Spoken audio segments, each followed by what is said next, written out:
A millionaire decides to offer millions to spend a night with a virgin woman. The young woman, clear-headed and unwavering, accepts the deal but sets her own rules. At dawn, what remained was not possession, but a painful mirror of everything that money could never buy. If you found this story interesting, don't forget to subscribe to our channel and tell us which city you're watching from. Blake Harrington stared at his computer screen, the soft blue light illuminating his chiseled features in the otherwise darkened penthouse office. Outside the floor-to-ceiling windows, Manhattan glittered like a jewelry box of lights against the night sky. Another Friday evening in his empire of solitude. At 42, he had amassed more wealth than most could imagine, built Harrington Investments into a global powerhouse, and yet felt nothing but the crushing weight of emptiness. His finger hovered over the mouse, the final authorization for a transfer of $2 million awaiting his confirmation. Not a business acquisition or a charitable donation, though on paper it would appear as the latter, but payment for something far more personal. The web page was minimalist, professional, with the discreet logo of the Athena Foundation at the top. Connecting exceptional people was their tagline, a polite euphemism for what they really facilitated. $2 million for one night, Blake murmured, a sardonic smile playing on his lips. Let's see if authenticity has a price tag. The mouse clicked, transaction complete. Immediately, a message appeared with coordinates for the meeting and a verification code. He memorized both, then closed the browser, erasing his digital footprint. The Athena Foundation operated with surgical precision, leaving no trail that could lead back to their elite clientele. Blake had heard of them through whispers in exclusive clubs, where men like him sometimes spoke of experiences that couldn't be bought on the open market. For Blake, this wasn't about sex. He could have that any time he wanted. This was about feeling something real in a world where everything felt manufactured, including his own emotions. The Athena Foundation promised something unique, individuals unspoiled by the transactional nature of life among the elite. People with stories untold, perspectives uncorrupted by wealth, the ultimate luxury in his world, genuine human connection. His phone buzzed. A message from Mason, his personal assistant. Board presentation scheduled for 8 a.m. Monday. Peters, from Tokyo, wants confirmation on the merger talks. Blake ignored it. Monday was 3 days away, an eternity. Tonight was about breaking the monotony, stepping outside the sterile prison of his success. He walked to his private bar, poured a glass of 30-year-old scotch, and gazed at the city below. To authenticity, he toasted the empty room, then drained the glass in one burning swallow. Across the city, in a small but meticulously organized apartment in Brooklyn, Olivia Reed studied the notification on her encrypted phone. The deposit had cleared. $2 million now safely distributed across 5 different accounts according to her instructions. Some for her grandmother's medical treatments, some for her education fund, some invested in long-term securities. The rest, a safety net, no one could take from her. At 26, Olivia had the kind of beauty that was striking rather than conventional. Sharp intelligence in her dark eyes, high cheekbones, and a perpetual slight furrow between her brows, as if she was always solving a complex equation. She'd spent years fighting systems designed to crush people like her, a scholarship student from a broken home, raised by a grandmother who worked 3 jobs until her health failed. Olivia checked her watch. 6 hours until the meeting. She opened her closet and removed the single designer dress she owned, navy blue, elegant but not flashy. Nothing about tonight would be what the man expected. She'd studied Blake Harrington extensively, his business tactics, his public appearances, his philanthropic endeavors that always seemed calculated for maximum PR benefit. She knew how men like him operated, how they expected deference or gratitude. He would receive none of that from her. Her phone buzzed with another message from the foundation coordinator. Mr. Harrington has confirmed. The Highline Hotel, Presidential Suite, 10 p.m. Security protocols as discussed. Olivia's jaw tightened. She'd insisted on a neutral location, not his territory. The Highline was her choice. Elegant enough for someone of his status, but public enough to provide her with security, the hotel staff had been generously compensated to ensure privacy and discretion. The foundation coordinator had seemed surprised by her conditions, then impressed.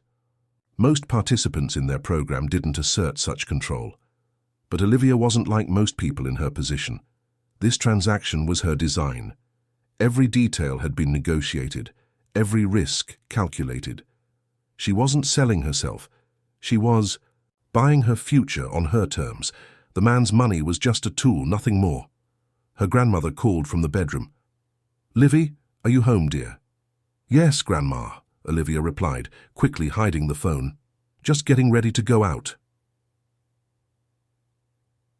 She walked to her grandmother's room, where the elderly woman lay propped against pillows, an oxygen tube in her nose. Medicare had stopped covering her treatments months ago, claiming her condition was stabilized. Without specialized care, she had maybe 6 months left. With it, years of quality life still possible. "You look worried, child," her grandmother said, reaching for her hand. "Is everything all right with your night class?" Olivia squeezed her hand, the lie coming easily. "Everything's fine.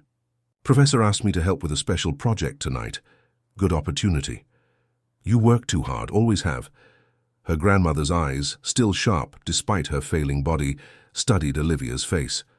"Promise me you're taking care of yourself, not just everyone else." "I promise," Olivia said, feeling the weight of the encrypted phone in her pocket. "After tonight, things will be different. Better." Her grandmother nodded, unaware of just how true those words were. Tomorrow, Olivia would arrange for her transfer to the private care facility in Connecticut, where specialists could properly treat her condition. By next week, she would submit her application for the master's program she'd deferred 3 times due to financial constraints. All it would cost was 1 night, 1 man, 1 transaction. Olivia kissed her grandmother's forehead and went to prepare. Not just the dress and subtle makeup, but her mind. Tonight wasn't about submission, it was about power. Her power. Across town, in a cluttered apartment filled with newspaper clippings, investigation boards and multiple computer screens, Tessa Morgan hunched over her laptop, scrolling through data that had arrived via an encrypted file transfer. At 34, Tessa had built a reputation as one of the most tenacious investigative journalists in the city. Her series on corporate corruption had won a Pulitzer 3 years ago, and she'd been chasing bigger stories ever since. This data dump was potentially explosive, financial records linking several prominent foundations to offshore accounts and suspicious wire transfers. She'd been working on exposing philanthropic fraud for months, following tips about charities that served as fronts for more sinister operations. One name kept appearing in the documents: the Athena Foundation. On paper, they funded educational opportunities for disadvantaged women. In reality, the numbers didn't add up. Massive donations came in, but very little seemed to reach any actual educational programs.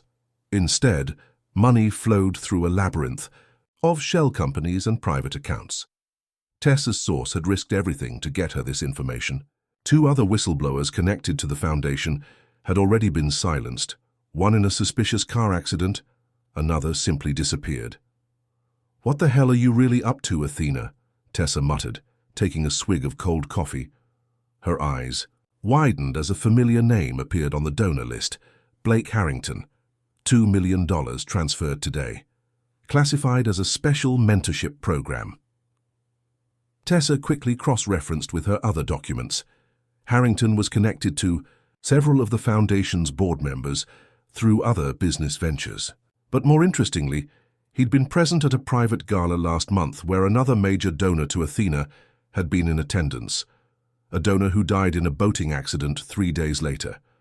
She reached for her phone, dialing her most trusted contact at the Financial Crimes Division of the NYPD. "Detective Reynolds, it's Tessa. I need everything you have on Blake Harrington and something called the Athena Foundation, and I need to know if there's any connection to the Michael Weston accident last month." As she hung up, Tessa didn't realize she had just pulled at a thread that would unravel not just a single corrupt foundation, but an entire network that connected the city's elite to a world of purchased experiences, and that somewhere in Brooklyn, a young woman was preparing to walk into the center of this web, armed only with her intellect and determination.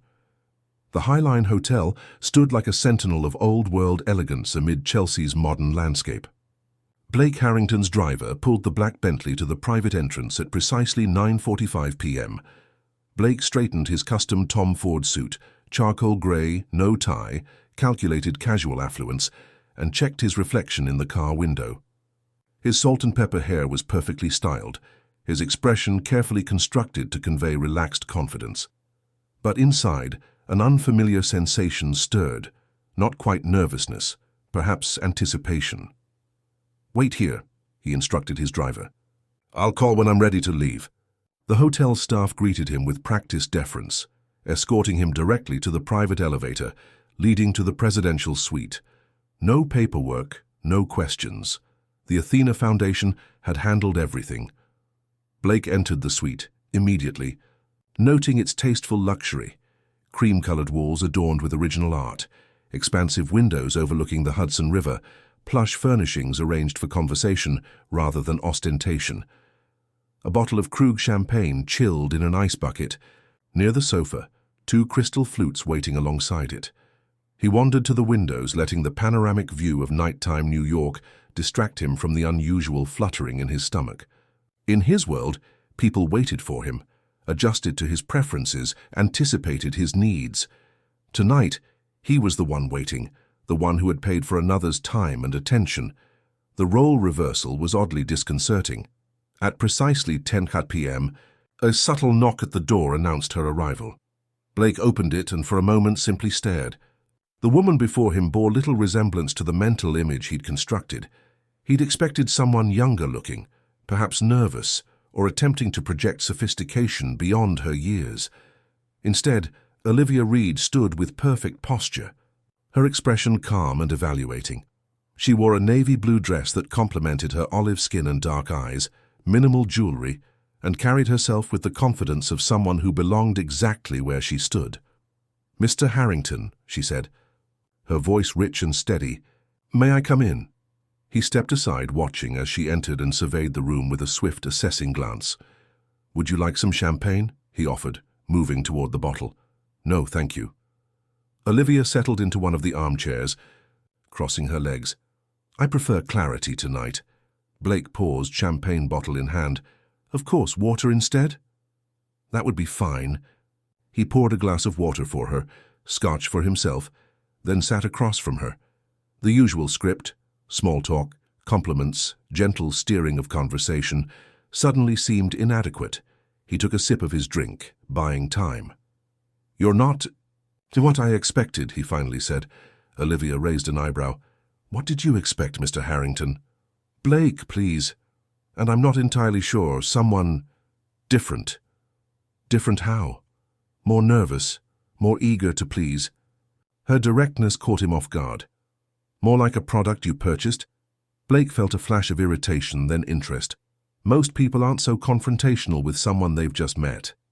Most people haven't had $2 million transferred into their accounts by someone they've just met. Olivia held his gaze. "Let's be clear about what this is and isn't." "By all means, clarify," Blake said, leaning forward slightly. "This is a transaction. You've purchased my time and physical presence for tonight. You have not purchased my admiration, my submission, or my pretense." Olivia took a sip of water. "I agreed to this arrangement for my reasons, as you did for yours. I suspect neither of us wants to waste time with inauthentic behavior."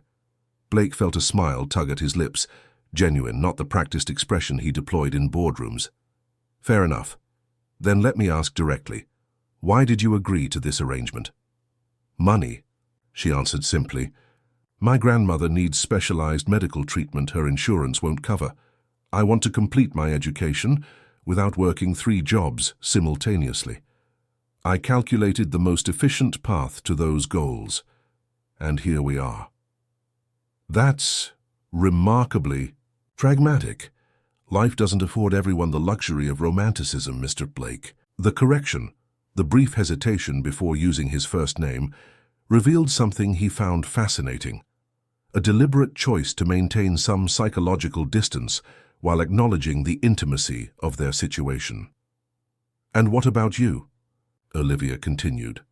"Why does a man who could have anyone spend such an exorbitant sum for one night with a stranger?" "Perhaps because I can have anyone but never really have someone," Blake answered, surprising himself with his candor.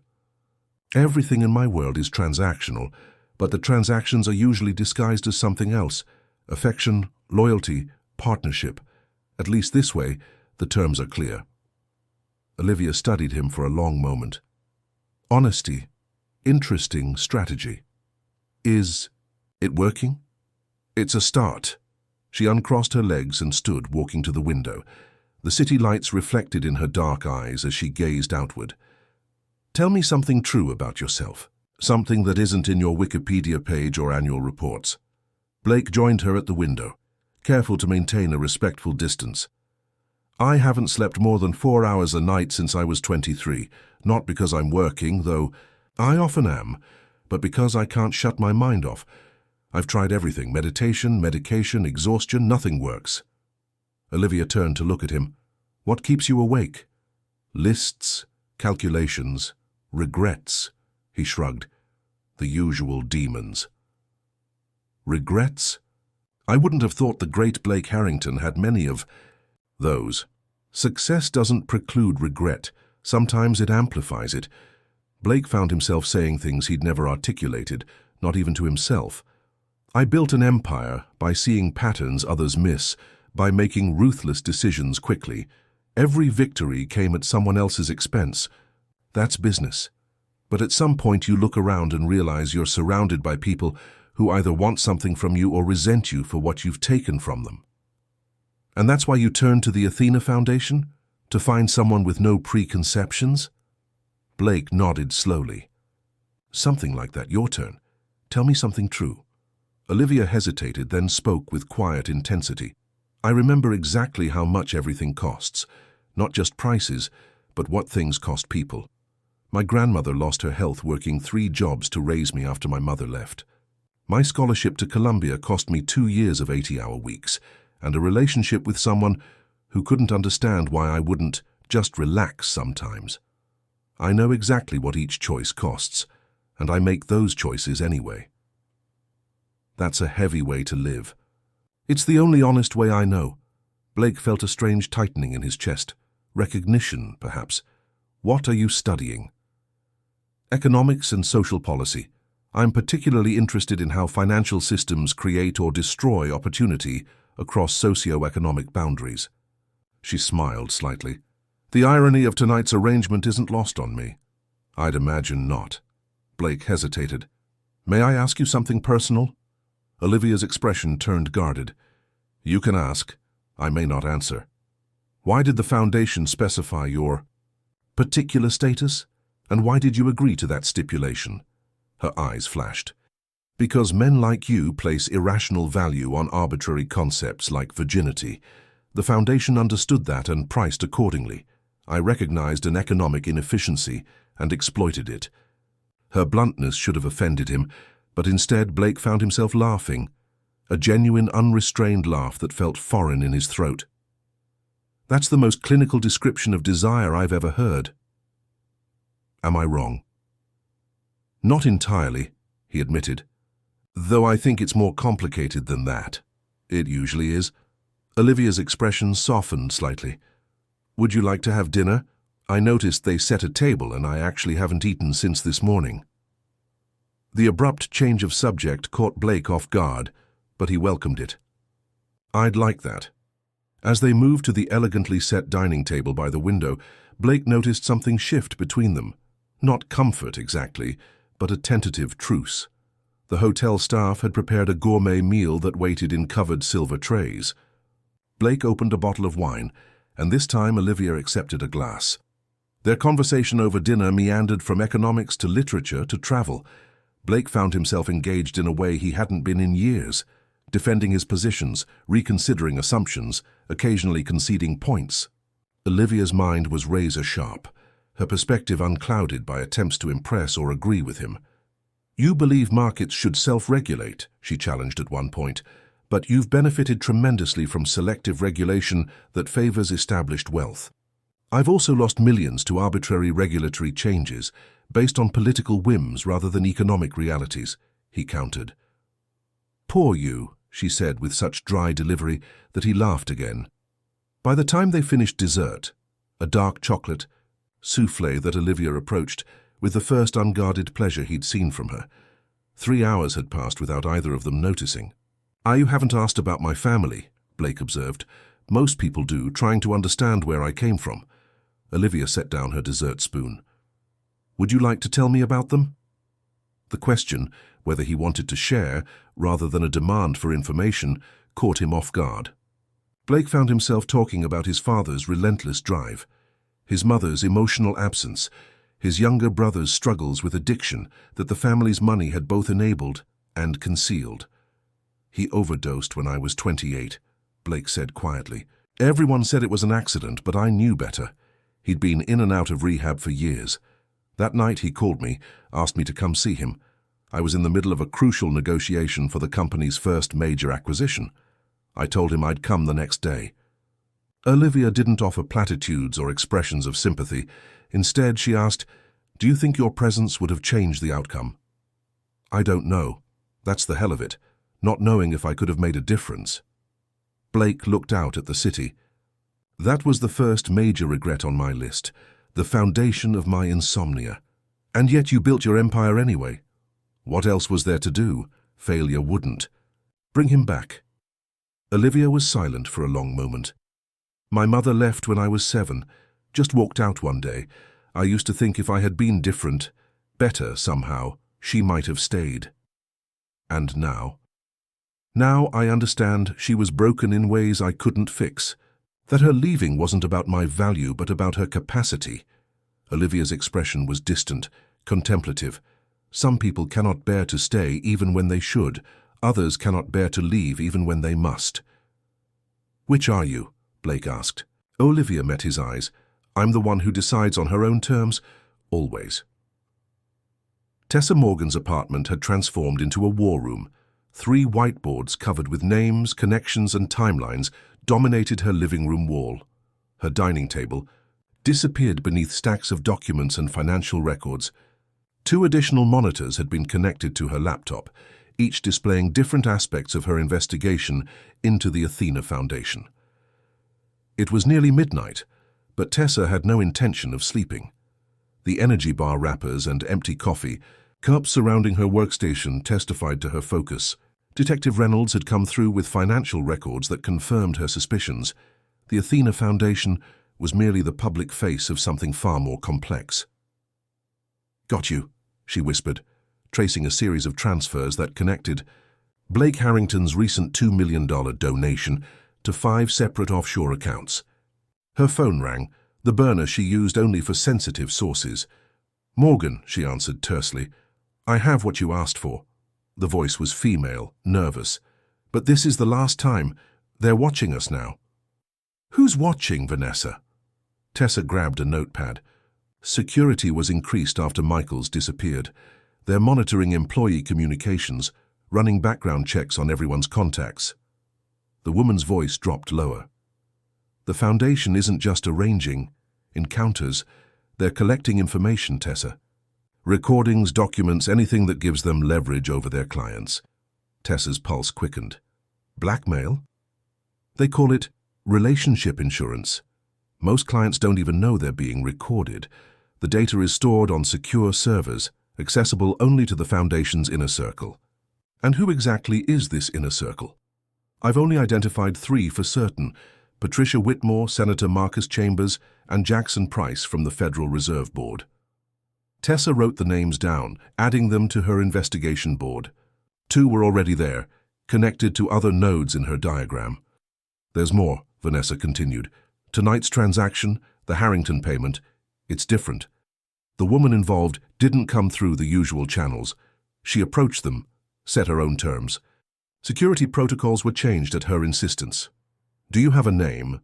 Olivia Reed, graduate student at Columbia, lives in Brooklyn with her grandmother. No social media presence, minimal digital footprint. but she's connected to one of your previous investigations.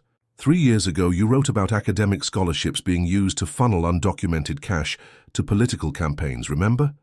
Tessa's mind raced back to the story, one of her first major exposés. The Westmore Foundation case. Reed was supposed to be one of your sources, but she backed out at the last minute. According to the notes I found, she was threatened.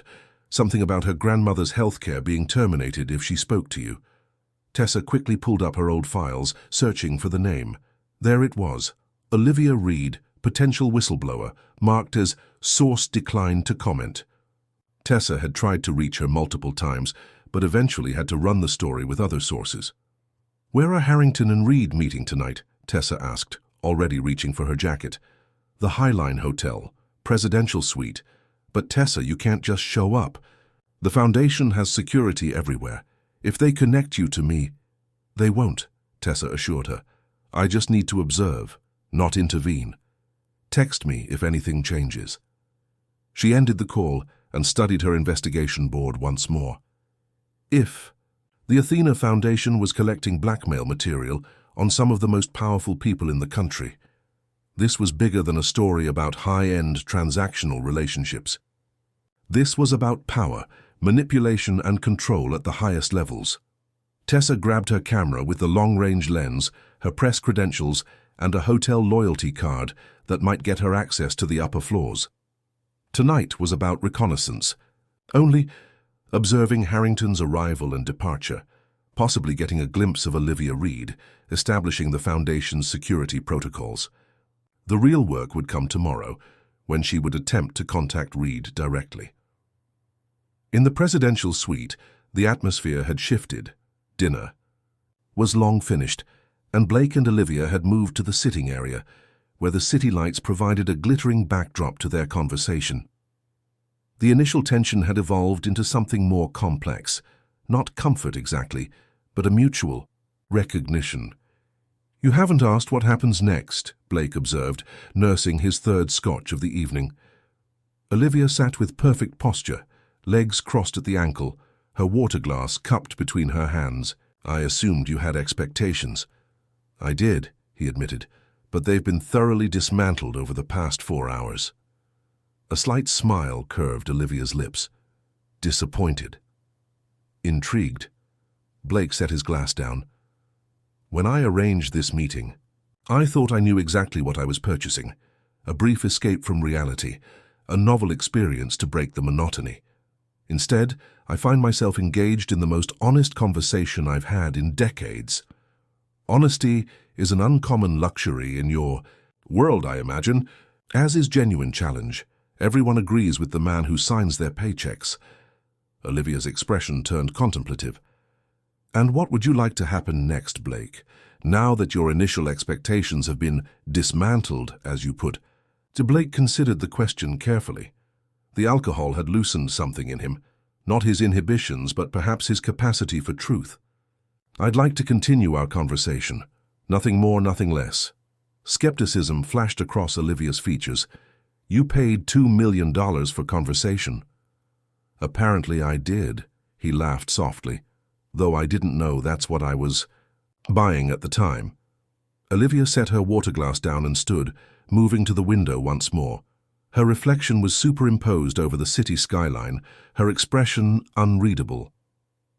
There's something you should know, she said finally, about the Athena Foundation. Blake felt a shift in the air, a sudden sharpening of his senses despite the alcohol. What about it? They don't just arrange encounters like this for profit. They collect information, recordings, documents, anything that might be useful for leverage later. Most of these rooms are likely monitored. Blake's body tensed. How do you know this? Because 3 years ago I was offered a scholarship through one of their subsidiary organizations. When I began asking questions about the funding structure, I was invited to a special mentorship program with a foundation trustee. Olivia turned to face him. I declined. Shortly after, my grandmother's insurance provider suddenly found inconsistencies in her coverage and cancelled her policy. The timing wasn't coincidental. Why are you telling me this? Why participate in this arrangement if you know what they are? Because I needed the money, and I saw an opportunity to gather evidence from the inside. The Athena Foundation is part of a larger network that exploits vulnerable people while providing the elite with whatever they desire, no matter how unethical. Olivia's voice remained steady, but her eyes burned with intensity. I've spent 3 years tracking their operations, identifying key players, building a case. But I needed access I couldn't get on my own. Blake stood slowly.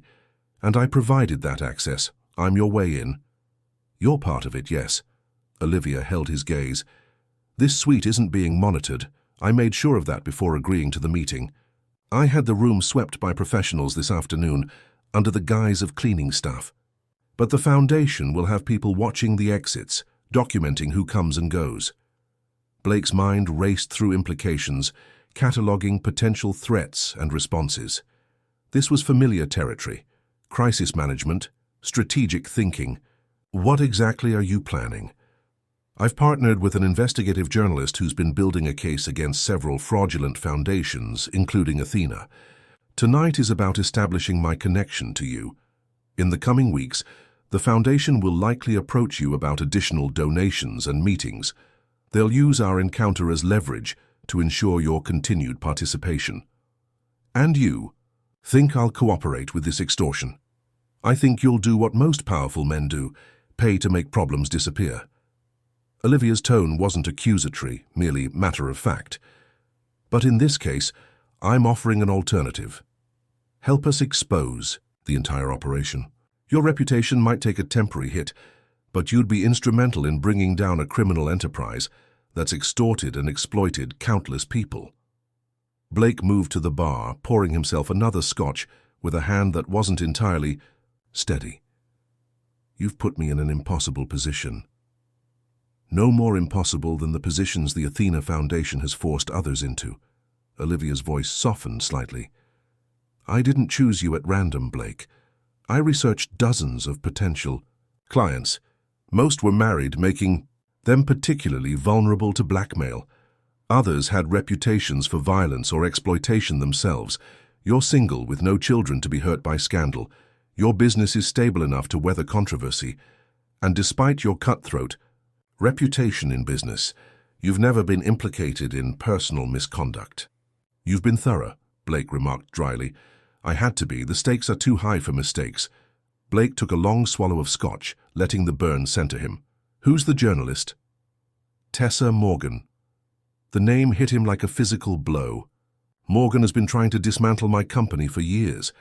She's written 6 hit pieces about Harrington Investments' acquisition strategies.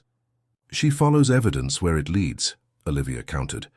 Her work on exposing fraudulent foundations has saved thousands of people from exploitation. She has the platform and credibility to make sure this story can't be buried. Blake paced the length of the suite, mind working furiously. Even if I wanted to help, and I'm not saying I do, what exactly would that entail? What are you asking of me? Access to your communications with the foundation, documentation of any attempts at blackmail or coercion, possibly testimony, though. We'd coordinate with legal counsel to minimize your exposure. Olivia watched him carefully. In return, Tessa has agreed to focus the story on the foundation's operations, not on the specifics of our arrangement. Very generous, Blake said sarcastically. It's the best offer you're going to get. The foundation won't be nearly so considerate when they come collecting. Blake stopped pacing and faced her. Why should I trust you? This entire evening has been orchestrated, you manipulating me just as surely as you claim the foundation manipulates its clients. I've been honest about my motivations from the start, Olivia replied. I told you I was here for the money, that was true. What I didn't mention was what I planned to do with the information I gathered along the way. She took a step toward him. And despite your initial assumptions, I haven't manipulated your emotions or exploited your desires. Our conversation has been genuine, perhaps the most genuine thing either of us has experienced in a long time. The truth of her words resonated uncomfortably. Blake turned away, looking out at the city that had been the backdrop to his empire building. He'd faced countless business crises, hostile takeovers, market crashes, but nothing quite like this. This was personal in a way business never was. "If I refuse?" he finally asked. "Then we conclude our transaction as agreed. You've paid for my time until morning, and that's what you'll receive. I leave, the foundation approaches you with their demands, and you handle it however you see fit." Olivia's voice was calm, without judgment. "But I think you're smarter than that, and perhaps better than that, despite the reputation you've cultivated." Blake turned back to her, studying her face, the determination in her dark eyes, the subtle tension in her jaw. "You're taking an enormous risk. If the foundation discovers what you're doing—" "Some risks are worth taking," she said simply. "Some systems need to be dismantled, no matter the personal cost." In that moment, Blake recognized something in Olivia Reed that he rarely encountered in his world of wealth and power: absolute conviction, untainted by greed or self-interest.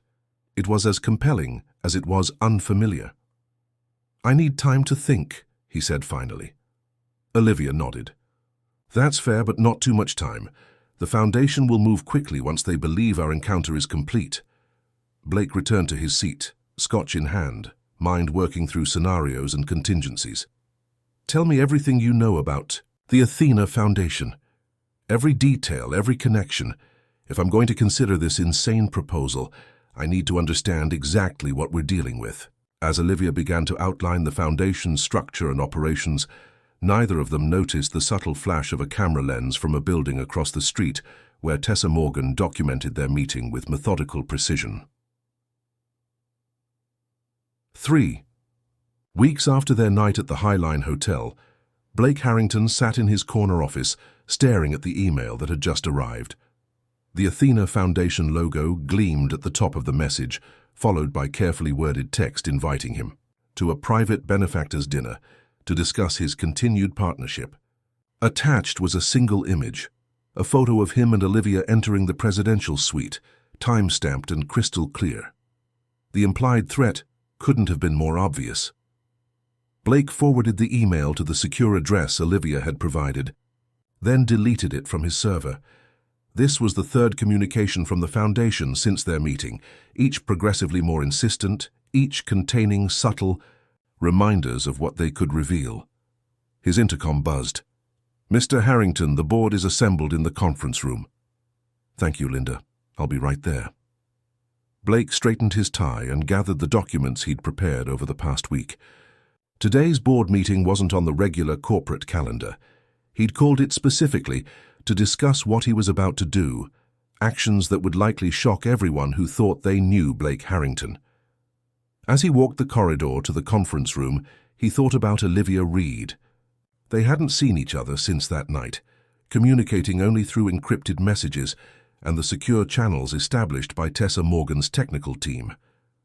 Their plan had evolved from simple evidence gathering to something far more comprehensive, a coordinated strike against not just the Athena Foundation, but the entire network it represented. Blake pushed open the conference room doors, where 12 board members waited, expressions ranging from curious to concerned. These were people who had known him for years, who had prospered alongside him as Harrington Investments grew from a boutique firm to a global powerhouse. People who trusted his judgment, even when they questioned his methods. Today, that trust would be tested. "Thank you all for coming on such short notice," Blake began, remaining standing at the head of the table. "What I'm about to share with you is confidential and will likely be disturbing. I've prepared individual packets outlining the legal and financial implications of what I'm proposing." His assistant distributed sealed folders to each board member. 3 weeks ago, I became aware of a criminal enterprise operating under the guise of philanthropic foundations and networking organizations. This enterprise targets high-net-worth individuals for blackmail and extortion, using compromising situations they themselves orchestrate. Blake's voice remained steady, professional. I was one of their targets. Murmurs rippled around the table as folders were opened and contents scanned. As you can see from the documents, I've been working with federal investigators and an investigative journalist to build a case against this organization. Next week, that case will be made public. My name will be prominently featured, along with details of my involvement. Martin Geller, the longest-serving board member, looked up sharply. "Blake, this is unprecedented. The stock will take a massive hit when this breaks." "Yes, it will," Blake agreed, "which is why I'm officially stepping down as CEO, effective immediately. I've outlined a succession plan on page 4. Jessica Chen will assume the role of interim CEO, with Martin as executive chairman, to ensure stability during the transition." Jessica, the company's brilliant CFO, looked stunned. "Blake, we can manage this crisis without such drastic measures. The PR team can—" "This isn't about PR," Blake interrupted gently. "This is about doing what's necessary to break a system that exploits vulnerable people while enabling the worst impulses of the powerful." He looked around the table. "I've spent decades building this company on the principle that identifying inefficiencies in the market creates opportunity. What I failed to consider were the human costs of those efficiencies, the lives disrupted by our acquisitions, the communities impacted by our investment strategies." Rebecca Winters, head of legal, studied him with narrowed eyes. "What aren't you telling us, Blake? This reads like more than a response to blackmail." Blake smiled slightly. "Perceptive as always, Rebecca. Yes, there's more." He set down a separate document in front of her. "This is my personal commitment to establish a foundation, a legitimate one, focused on economic justice and educational access. I'm allocating 60% of my personal holdings to fund it, with an emphasis on supporting those exploited by predatory financial systems." The room fell silent as the implications sank in. Blake Harrington, notorious for his cutthroat business, tactics and unsentimental approach to wealth creation, was not just stepping down. He was giving away the majority of his fortune. "Have you lost your mind?" Donald Pierce, the most conservative board member, finally sputtered. "On the contrary," Blake replied calmly, "I've found clarity I haven't had in years." Across town, Olivia Reed sat in Tessa Morgan's apartment, reviewing the final draft of the exposé that would run simultaneously in 3 major publications the following Monday. Her grandmother was napping in the guest room. They'd moved her here 2 days ago when surveillance outside their Brooklyn apartment became too obvious to ignore. "Blake just forwarded another email from the foundation," Tessa announced, looking up from her computer. "They're getting aggressive. This one mentions the board meeting directly." Olivia nodded grimly. "They have sources inside Harrington Investments." "Or they're bluffing to make him think they do." Tessa pushed back from her desk, stretching. "Either way, the timing works in our favor. Your testimony is complete. The financial documentation is verified, and we have 3 former foundation employees on record. The story runs with or without Blake's board meeting. But it's stronger with him publicly supporting it," Olivia pointed out. "His reputation gives this credibility that would be hard to establish otherwise." Tessa studied her with the sharp gaze that had made powerful figures squirm during interviews. "You've gotten to know him pretty well over the past few weeks. Did you expect him to go this far? Stepping down, establishing his own foundation? That wasn't part of the original plan." Olivia considered the question carefully. "I think he surprised himself as much as anyone. When we first met, he struck me as someone who had everything society values and nothing he actually needed. Empty success, hollow achievements." She paused. "But there's something genuine beneath all that, a capacity for growth I didn't anticipate." "You like him," Tessa observed, her tone neutral. "I respect what he's chosen to do," Olivia corrected.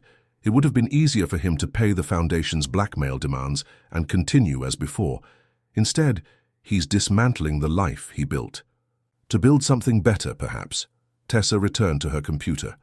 "Your essay is generating significant pre-publication buzz, by the way. The editor at The Atlantic called it incendiary and necessary." Olivia's essay, titled "The Value of the Night," had evolved from the personal reflection she'd initially planned into a searing critique of economic exploitation and systemic inequality. Without naming Blake directly, she examined how wealth insulated the powerful from consequences, while making the vulnerable constantly pay prices they couldn't afford. "Any changes needed before we lock it?" Olivia asked. "Not from my perspective. It stands on its own." Tessa gave her a rare smile. You have a future in writing if you want it. After this breaks, you'll have offers. Olivia's phone buzzed with an encrypted message. Blake. Board meeting complete. Plan proceeding. Need to meet in person to discuss final details. Usual security protocols. She typed a quick response, then looked up at Tessa. He wants to meet, tonight. Tessa raised an eyebrow. Professional reasons only? Does it matter? Olivia countered. It might. Personal entanglements complicate investigations. There's nothing entangled about our relationship. We've been working together toward a mutual goal. Once the story breaks, that collaboration ends. Tessa looked unconvinced, but didn't push further. Your security detail is downstairs. I'd suggest meeting somewhere public but secure. The Foundation will be watching both of you closely now. Olivia nodded, already considering options. The university library has private study rooms.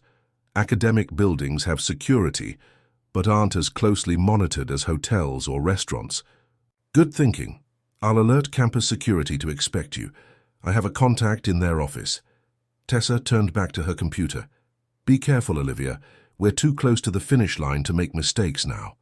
Columbia University's Butler library stood majestically illuminated against the evening sky as Blake approached from the campus entrance. He'd dismissed his driver and security detail several blocks away, taking a circuitous route to ensure he wasn't followed. The weight of the day's board meeting still pressed on him, but beneath the exhaustion was a strange, unfamiliar sensation, something like peace. He found study room 307 as instructed and knocked softly. Olivia opened the door, quickly ushering him inside. The small room contained only a table, 4 chairs, and a whiteboard. Books were stacked in one corner, props to maintain their cover as students collaborating on research. You look tired, Olivia observed, gesturing for him to sit. Dismantling a life's work in one meeting will do that, Blake replied with a wry smile. But it's done. The board accepted my resignation. The succession plan is in place, and the legal team is prepared for Monday's story. Olivia sat across from him, her dark eyes searching his face. Any regrets? About exposing the Foundation? None. About stepping down? He considered the question. Strangely, no. It feels right. Necessary. And the new foundation you're establishing? Blake raised an eyebrow. You have sources on my board. Tessa does, Olivia corrected. She has sources everywhere. Of course she does. Blake leaned back in his chair. The Foundation wasn't part of our original agreement, but it became clear to me that simply exposing corruption wasn't enough. Something needs to take its place, something better. And you appointed yourself the architect of this better system. I appointed myself a contributor to it, he corrected gently. The Foundation will be governed independently, with a diverse board representing the communities it aims to serve. I'm funding it, not controlling it. Olivia studied him, her expression thoughtful. You've changed since we met. I've awakened, Blake said simply. For years, I've been sleepwalking through a life measured only in acquisitions and wealth accumulation. Our conversation that night, it forced me to confront questions I'd been avoiding about value, about purpose, about the price of the life I'd built. Most people don't restructure their entire existence based on one conversation. Most conversations don't cut to the heart of everything that matters. Blake held her gaze. You asked me why I paid $2 million for a night with a stranger. The truth is I was trying to buy something authentic in a world that felt increasingly artificial. I didn't expect to find it in such an unlikely arrangement, but I did. Olivia's expression softened slightly. What happens after Monday? When the story breaks and everyone knows your involvement? There will be fallout. Legal challenges, financial repercussions, social consequences. I've prepared for all of it. Blake leaned forward. But that's not why I wanted to meet tonight. I wanted to ask about your plans. My plans? After the story breaks. After your grandmother's treatment is secured and your education is completed. What then? Olivia hesitated. I haven't thought that far ahead. Survival has been my focus for so long that long-term planning seemed like a luxury I couldn't afford. And now? Now, she considered the question carefully. I want to finish my degree, continue my research on economic systems that create actual opportunity rather than maintaining inequality. Right, perhaps. My essay for The Atlantic opened doors I didn't know existed. Blake nodded. The foundation I'm establishing will need leadership from people who understand these issues from multiple perspectives. People with both academic training and lived experience. People like you. Olivia's eyes narrowed. Are you offering me a job? I'm suggesting a possibility, nothing more, nothing less. Blake's voice was carefully neutral. Your qualifications are exceptional, and your perspective is valuable. The foundation would benefit from your involvement in whatever capacity you might consider appropriate. Working for you wasn't part of our arrangement. Not for me, Blake clarified. With me, perhaps, or entirely separately from me if that's your preference. The foundation will operate independently, regardless of my personal involvement or relationships. Olivia was silent for a long moment, weighing his words. I'll consider it, she finally said. After Monday, after we see what remains when the dust settles. Blake accepted this with a nod. Fair enough. They sat in companionable silence, the tension of their first meeting replaced by something more complex, mutual respect, perhaps, or recognition of a shared journey neither had anticipated. I read your essay, Blake said finally. The value of the night. It's extraordinary. You weren't supposed to have access to that draft. Tessa thought I should see it before publication. She wanted to make sure I was prepared for its impact. Olivia sighed. And I think it's the most honest assessment of wealth, power, and exploitation I've ever read. Blake's expression was earnest. You didn't just identify the problem. You articulated a vision for something better. That's rare. Vision without action is just philosophy, Olivia countered. Words without change are just noise. Then let's create change. Blake's voice was quiet but intense. Not as a transaction, not as a campaign, but as a fundamental restructuring of systems that have failed too many for too long. Olivia studied him, searching for insincerity or manipulation, and finding none. You really mean that? With every fiber of my being. Blake met her gaze steadily. That night, in the hotel, you asked me what keeps me awake. It's always been the sense that I was building something that had no real meaning, accumulating wealth, that brought no genuine satisfaction. For the first time in decades, I believe I might actually sleep through the night. A smile tugged at Olivia's lips. Expensive therapy. Worth every penny. Blake smiled in return, then grew serious again. Whatever happens next, with the foundation, with our professional paths, I want you to know that meeting you changed my life. Not because of what we did or didn't do that night, but because you showed me a perspective I'd been blind to my entire career. Perspective is a powerful thing, Olivia agreed softly. So is choice.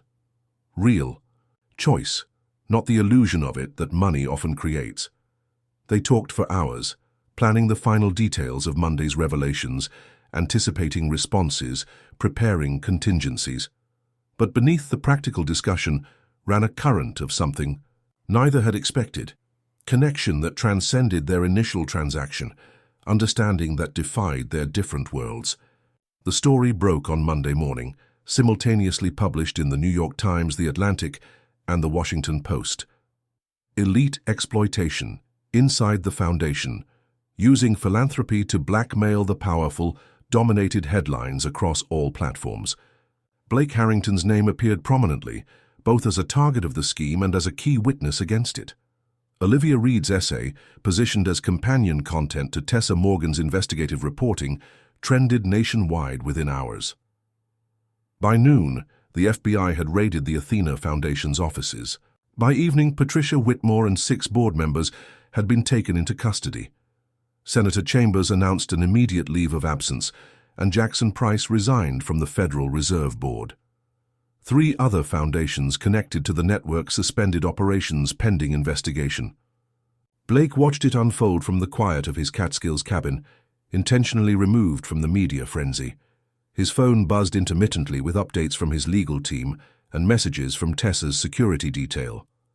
The stock price of Harrington investments had dropped 20% at opening, stabilized somewhat after Jessica Chen's confident press conference, then closed down 15%, a significant hit, but not the catastrophe some had predicted. As night fell, a new message appeared from Olivia. Grandmother safely transferred to Connecticut Treatment Center. Foundation exposed. Your reputation in tatters. Mission accomplished. He smiled at her characteristic directness and typed a response. Worth it. How are you holding up? 3 dots appeared, disappeared, then reappeared. Overwhelmed, relieved, uncertain about next steps. Take your time, he wrote back. Some decisions shouldn't be rushed. Another pause, then. Your foundation proposal. Is it still open for discussion? Absolutely. No strings, no expectations, just opportunity. The reply came quickly this time. I'd like to talk about it. Not today, not tomorrow, but soon. Blake felt something expand in his chest. Not hope exactly, but possibility. Whenever you're ready, I'll be here. He set the phone down and walked to the cabin's large windows, looking out at the stars emerging above the mountains. The path ahead would be challenging. His reputation, his company, his place in society, all irrevocably altered. Yet for the first time in memory, he felt fully present, fully alive. What had begun as a transaction, the calculated purchase of an experience, had catalyzed transformation neither of them could have predicted. The foundation that rose from these ashes would be something new, something necessary. Not atonement, not charity, but reconstruction of a broken system. In Brooklyn, Olivia stood at her own window, looking at the same stars from a different angle. Her essay had received over 1 million views. Her inbox overflowed with speaking, invitations and publishing offers, and her academic department had offered her an accelerated path to complete her degree. Opportunities she had never imagined possible were suddenly within reach.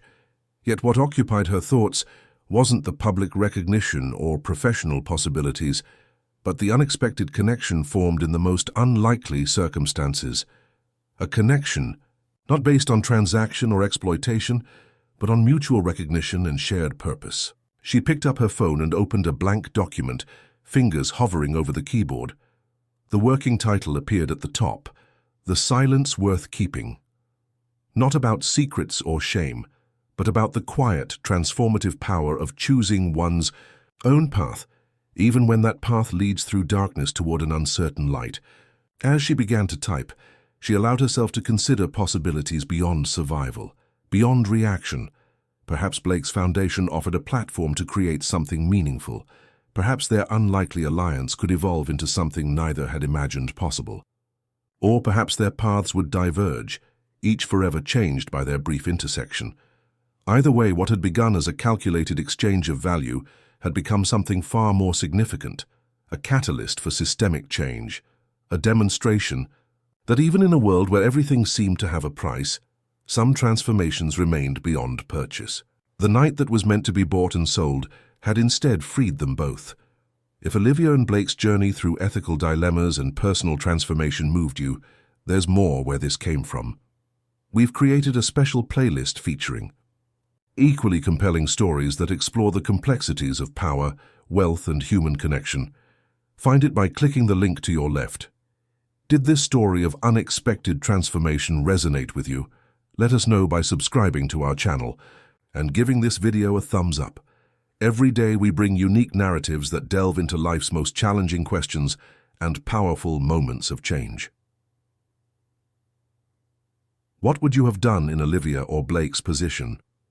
We'd love to hear your thoughts in the comments section below.